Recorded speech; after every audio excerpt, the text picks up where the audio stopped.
we're going to get started here.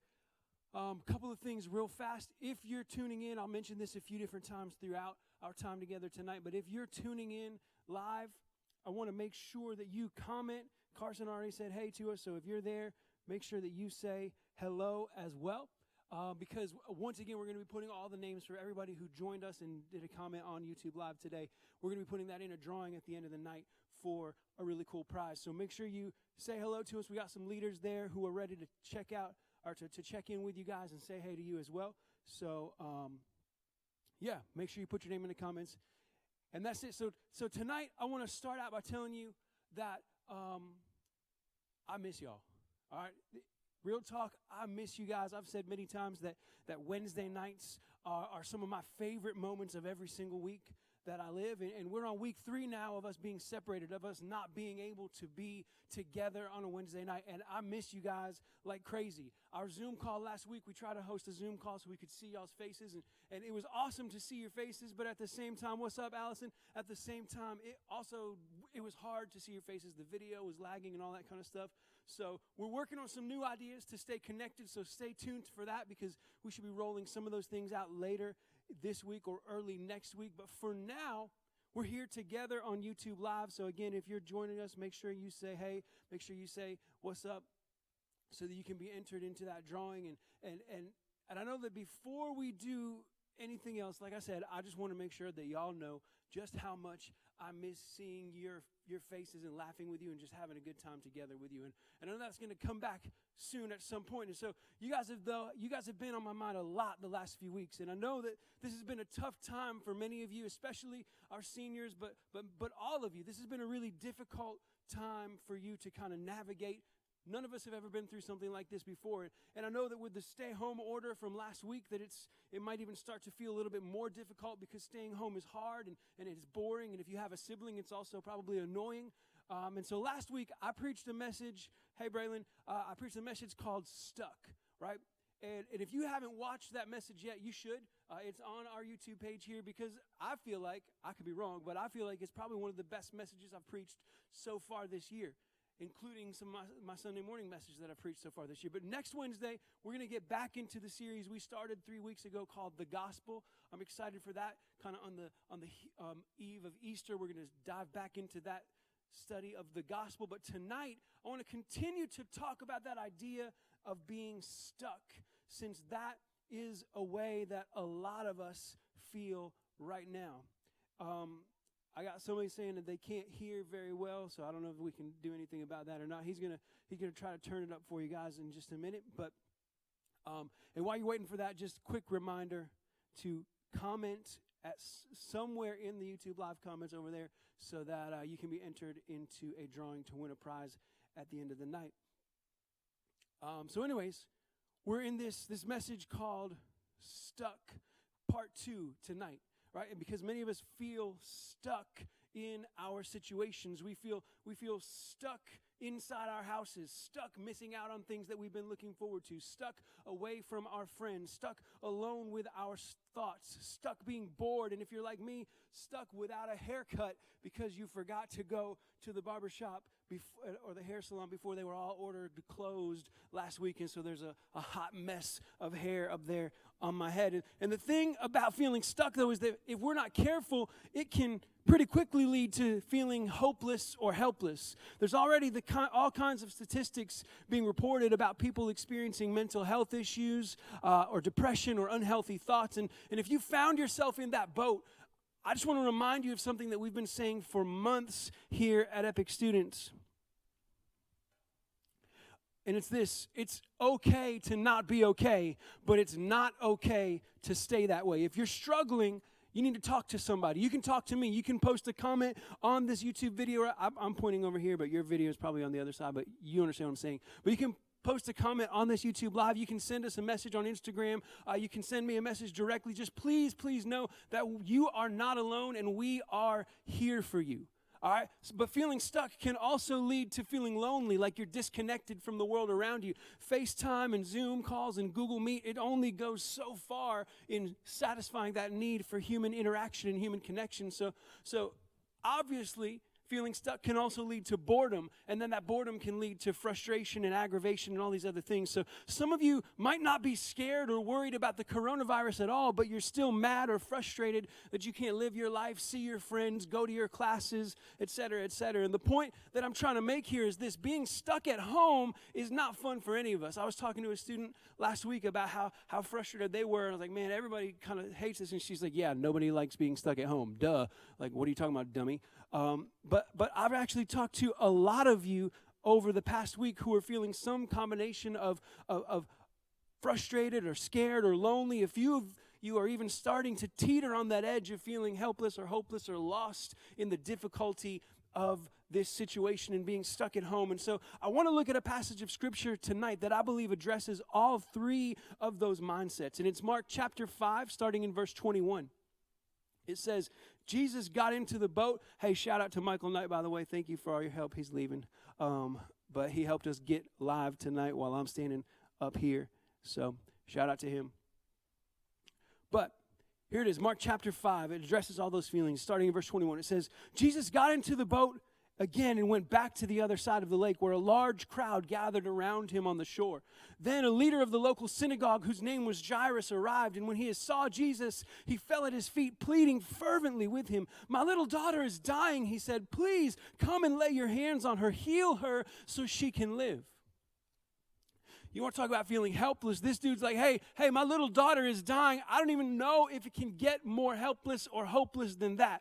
But even in the middle of the biggest crisis of his life, he turns to Jesus, believing that he can work this bad situation for good. Verse 24 continues, Jesus went with him, and all the people followed, crowding around him. A woman in the crowd had suffered for 12 years from constant bleeding. She had suffered a great deal from many doctors, and over the years she had spent everything she had to pay them, but she had gotten no better. In fact, she had gotten worse. So, this woman in this situation where she finds herself, she feels 100%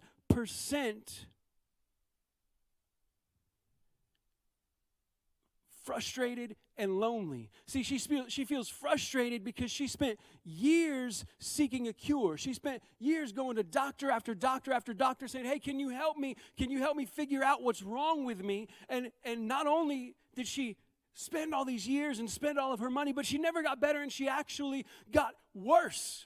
And there was no end to her struggle in sight. Just like some of us were like, man, 30 days might as well be 300 years. This is never going to end. She spent 12 literal years dealing with this issue and got no better whatsoever.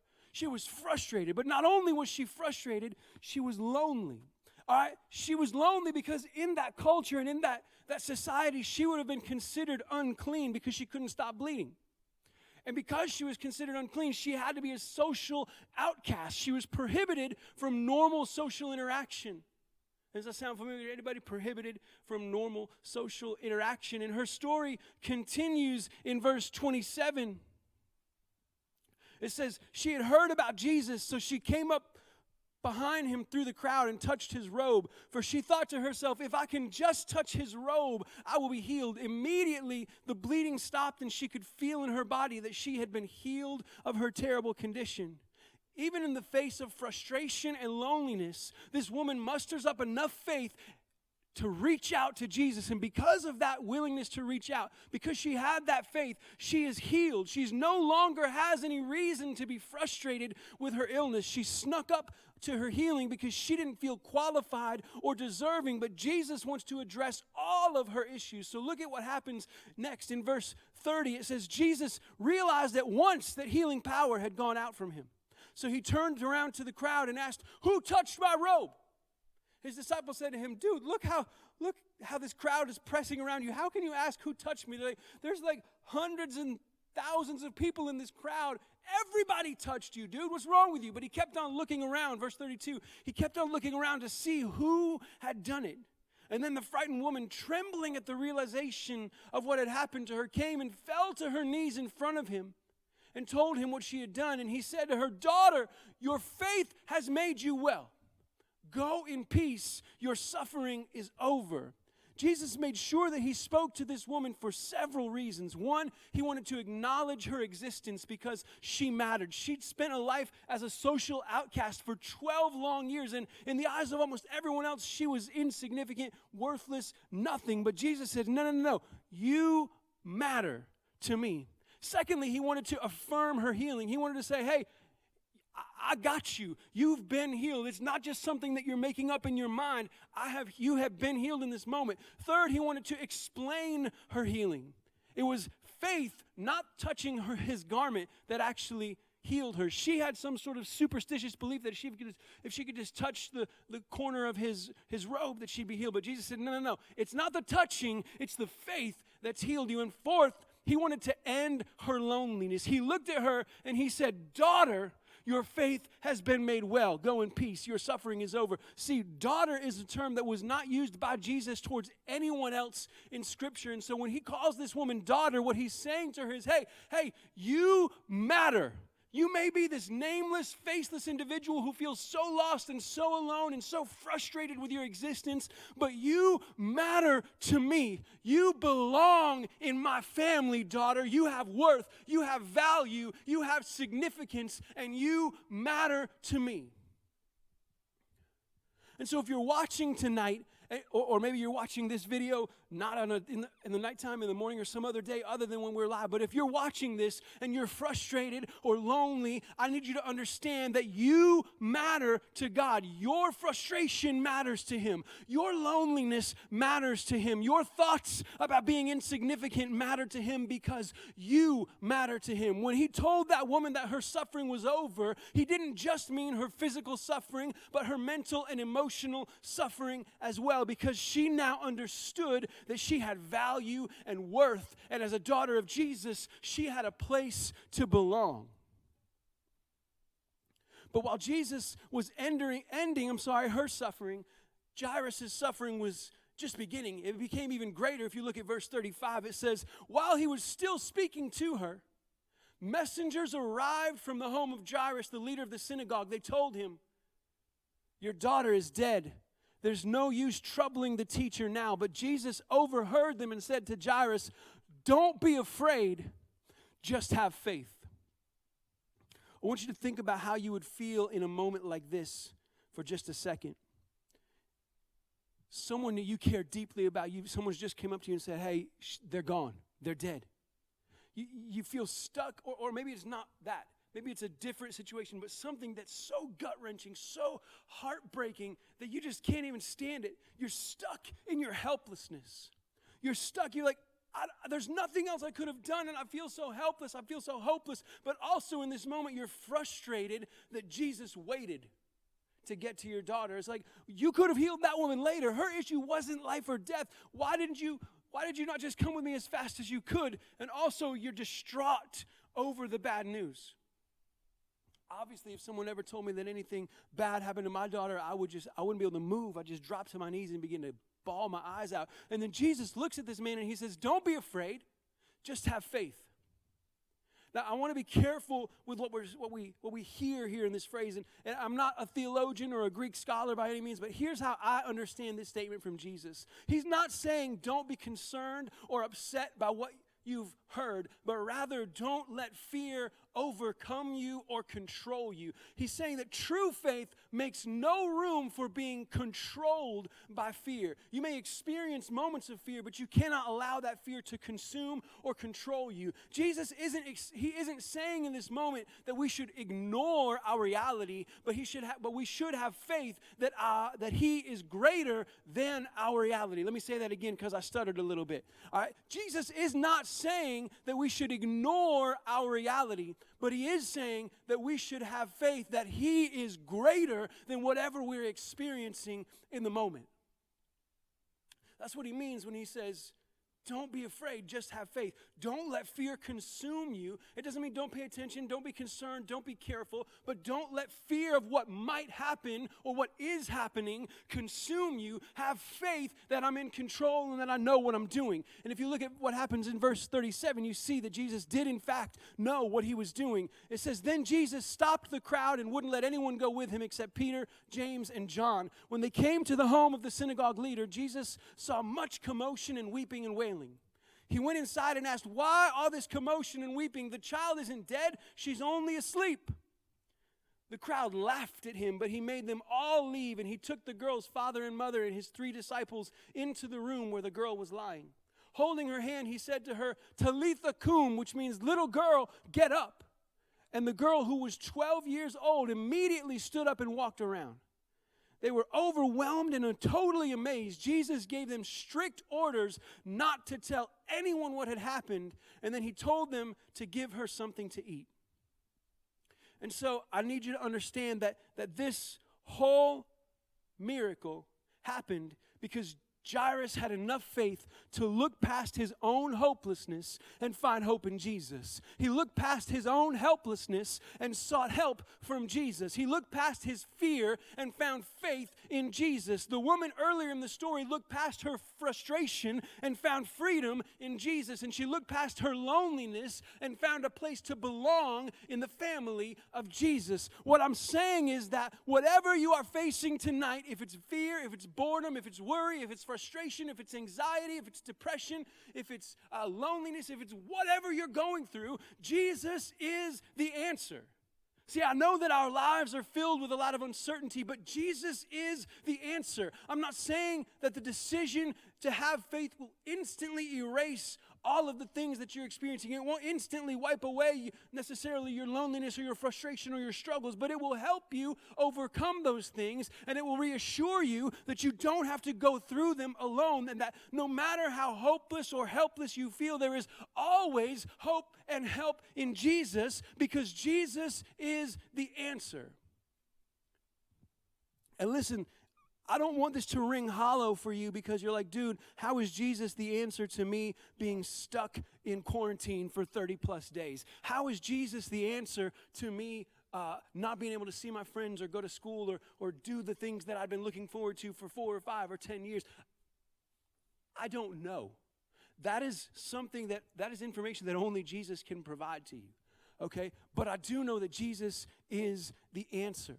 When the man came to Jesus, he knew what he was looking for, but it didn't happen the way that he expected.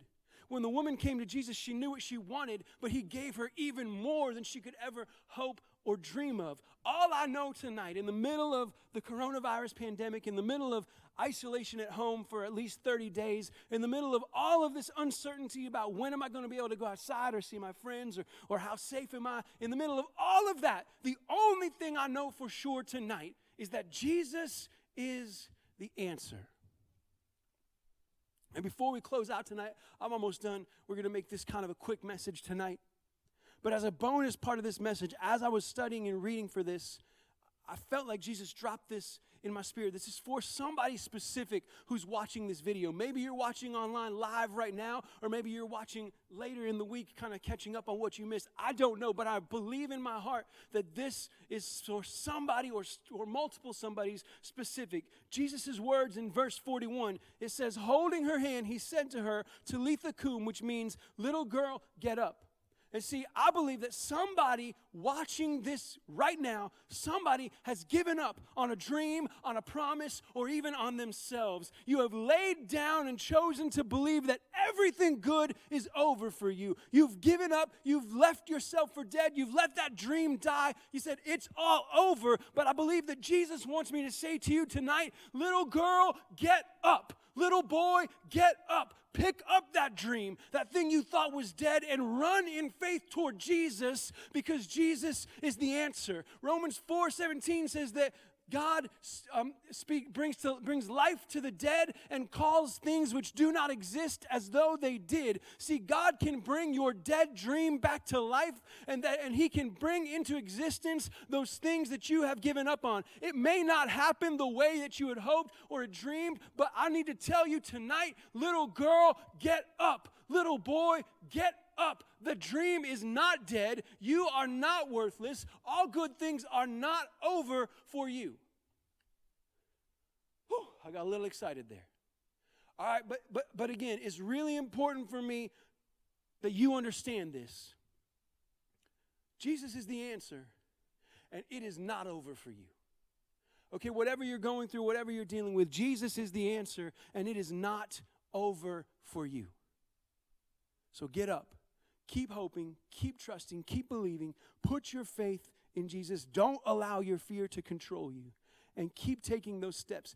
Begin asking God for the answer to those questions. How are you the answer, Jesus? And He will begin to reveal Himself to you. He'll say, hey, I'm the answer because I need you to learn this in this season. I need to prepare you in this way for what I'm going to do in your life next. God can and will begin to work in your heart and your mind and your life to prepare you for whatever is next if you're willing to let Him. Because I know that Jesus is the answer. Sometimes it takes more faith to believe that than it does other times, but I know beyond a shadow of a doubt that I know in my heart, I believe in my heart.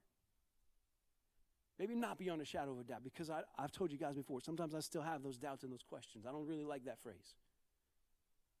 But I know in my heart, I believe with everything I have that Jesus is the answer. And if you begin to ask Him, if you begin to seek Him, He'll show you how He's the answer in your life too. Let's pray. Hey, God, I just thank you. I thank you for your Son, Jesus. I thank you for the opportunity you've given each of us to know Him and to follow Him and to become more like Him. I pray, God, for those of us who are feeling lonely or frustrated or helpless or hopeless or even just plain old bored, God, that you would just help us to realize that you are the answer to our difficulty. You are the answer to our situation. I thank you, God, for everything that you've done, and in your name I pray, amen. Hey, if you're somebody out there, you've never decided to follow Jesus, we would love to help you. You can put it in the YouTube comments below. You can send us a message on Instagram, epic_students, all right? Or if you're somebody who's been following Jesus for years and you just need a little bit more encouragement, you got some questions about the message that I gave tonight, again, put it in the comments right now or message us on Instagram, epic_students. Also, if you've been watching and you did not comment on the YouTube video, make sure you do that now, because as soon as we log off here, we're going to do a drawing on Instagram Live. Well, maybe not as soon, but within the next 5 or 10 minutes, we're going to do a drawing on Instagram Live for somebody who joined us tonight to win a prize. Thank you guys for joining. If you're catching this video later, hey, thank you for checking it out. Check out some of the other videos on our channel, and stay tuned to our Instagram, YouTube, and everything else, because we're going to be doing a lot more stuff in the next several days coming up. We got some really cool ideas in the works. I cannot wait to share them with you guys. I love you. I miss you. I cannot wait to see you soon. And remember, you matter to God. You are enough, and Jesus is the answer to everything you're going through. Have a great night.